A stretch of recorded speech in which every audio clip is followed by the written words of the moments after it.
All right, if you want to be turning in your Bibles tonight to the book of Hebrews chapter 12. We'll read there in a moment. We'll do a little review where we were last week. Last Wednesday, we talked about how to approach suffering.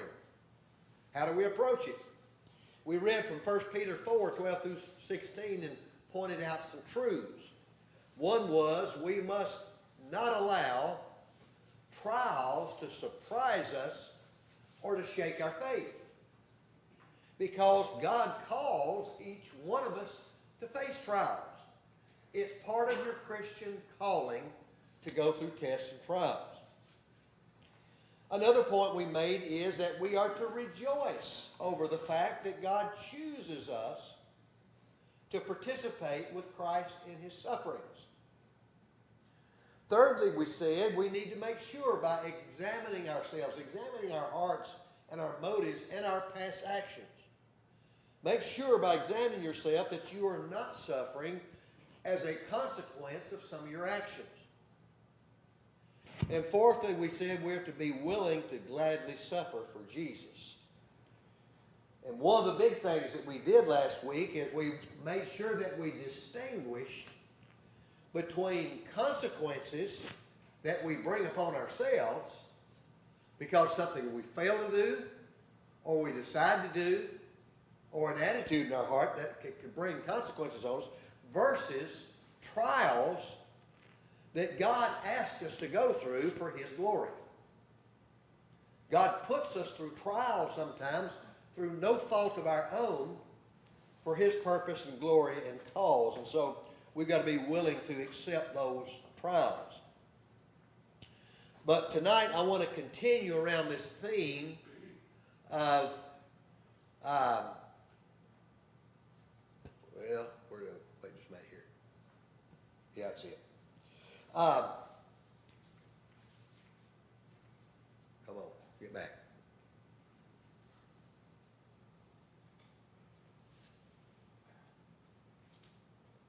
Yeah, trials and suffering. All right, just a second.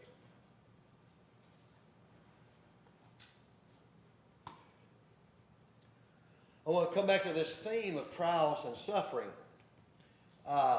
In January, we read from this 12th chapter of Hebrews to make the point that God doesn't overlook disobedience in our lives.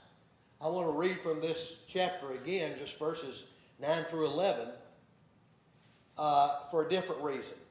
And what we pointed out the last time, back in January, is that God does discipline us in order to correct our behavior. I want to talk about what it says about discipline itself. Hebrews 12, 9 through 11. Furthermore, we have had human fathers who corrected us, and we paid them respect. Shall we not much more readily be in subjection to the Father of spirits and live?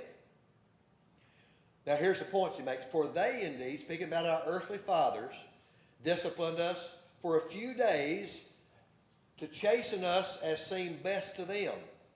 But he, speaking of God, he for our profit, that we may be partakers of his holiness. Now no chastening seems to be joyful for the present, but painful.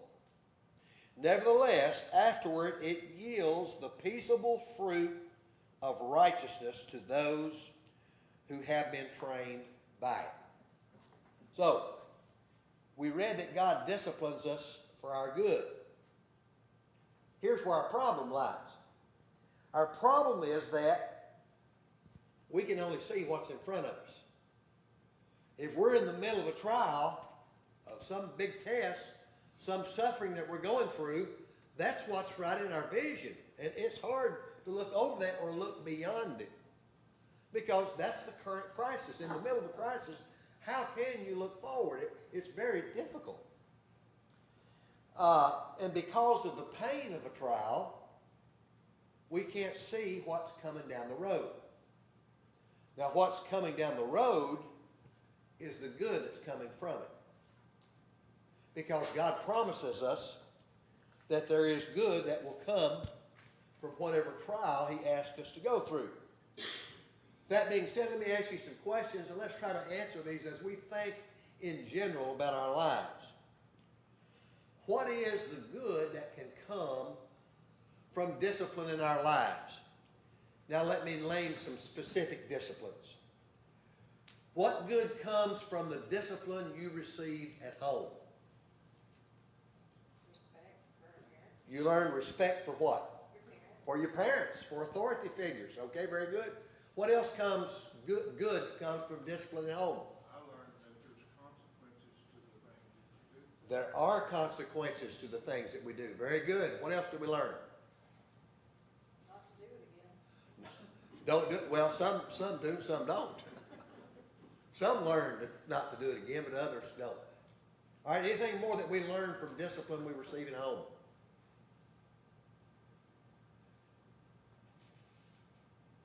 I think you've named some good ones. Respect is an important thing for young people to learn. We live in a day when there are a whole lot of young people have very little respect. Now, when I say very little respect, I'm not just talking about how they're belligerent, but they don't have any respect for somebody's space. Excuse me, or go on in front of me, or pardon me. They'll just barge right on through. It doesn't matter what other, they're focused on their own thing. So respect is an important thing that we learn from home discipline. There are consequences to our actions. It's important that we learn there's consequences. And the many other things that we learn, that there is a penalty, and we ought to do different. All right? What good comes from the discipline that we learn at school? What types of discipline is there at school? There's more than one kind, by the way, folks. It's not just the principal's paddle or the teacher's switch. Work ethic. Work ethic. Very good. What else? How to get along with others. How to get along with other people. What else did we learn? Integrity. I'm sorry? Integrity. Yes, sir. Integrity, another good. Nobody's watching. That's doing the right thing when nobody's watching. That's the greatest example, or greatest definition that there is, I think. Anything more that's good that comes from discipline? How about being disciplined in school? Whether it's a paddling or a suspension or having to write a bunch of times, or some of the older ones might even have to go up and put your nose in a circle at the chalkboard. This day and age, that would be child abuse, and they would get a lawyer to come if you did that probably. Anything more that comes from plain old discipline in school? I would think that applying your time or not applying your time will reap either one result or the other. Exactly. If we don't apply ourselves, we won't. Well, the discipline of applying your effort in your study. Yes. All right. What good comes from the discipline of a court of law? You put in jail. All right, getting put in jail, what good comes from that? Give you time to read the Bible. We get time to read the Bible if we do. You realize the return, does anybody know what the return rate is? It's high. It's supposed to be rehabilitation, it's supposed to be. Well, it's supposed to be that, they call it that, and then there's punishment just for crimes, for actions. But there's more to it. Anything else that comes from the court of law, the discipline that we gain? Hopefully to correct the actions you've done, not to repeat them. Yes. All right. What good comes from the discipline of physical training? If you're doing physical training, what good comes from that? Get your body and your mind in shape. Body and mind in shape.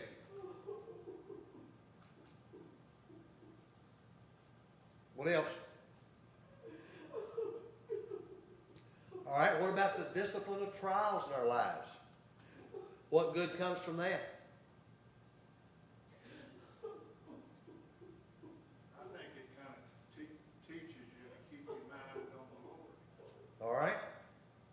Through the trials, we learn we have to keep our focus on the Lord. And if we'll do that, we'll have hope that helps us go on the next. Hope that helps us to go on to keep on going. Without hope, man, where would we be?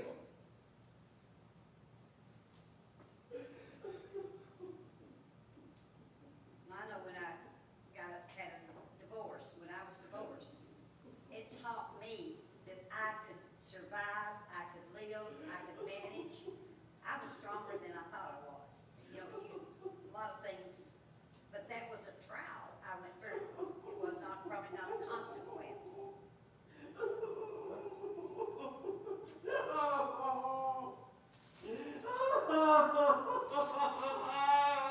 We need to pray for our brother. Y'all join me now in prayer. Father, tonight, we know our brother is bearing many burdens. There's a burden deep in his heart, deep